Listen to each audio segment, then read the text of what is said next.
Ito ko yung buhangin na to, kuya. Ano to? Anong klaseng buhangin po to? Pa? Galing po sa dagat.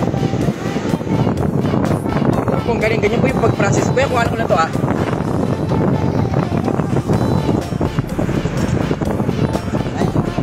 Asan po? Ilaw na yan. Yan po. Ito po. Ayan. Yan pong dilaw na yung nasa unahan po. Yan po yung mga gold minerals. Ayun.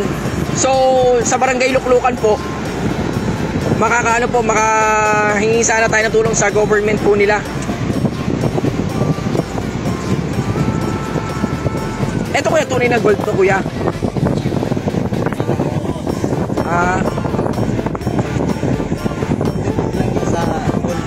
Tubog po sa gold. Ay, pagkatapos kuya, ano po gagawin na process po niyan?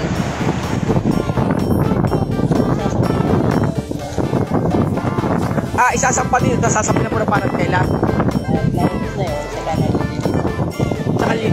Nakakailan kasi ba yung isang araw?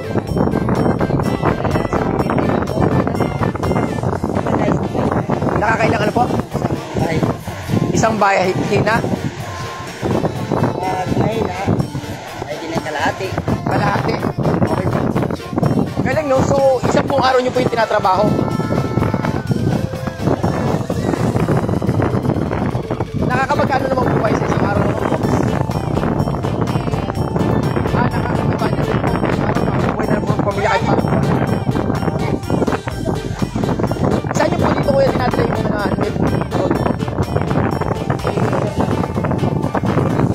may bumibili po talaga. Ano per grams po ba? Per gram po. Magkano po per gram po sa kanila?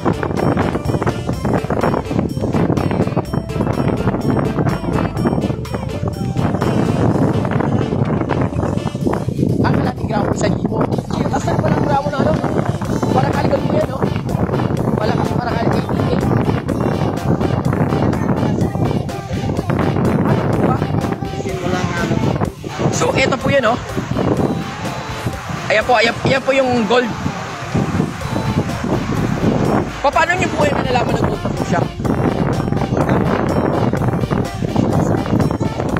Ganun po. So, naiiwalay na po siya, no?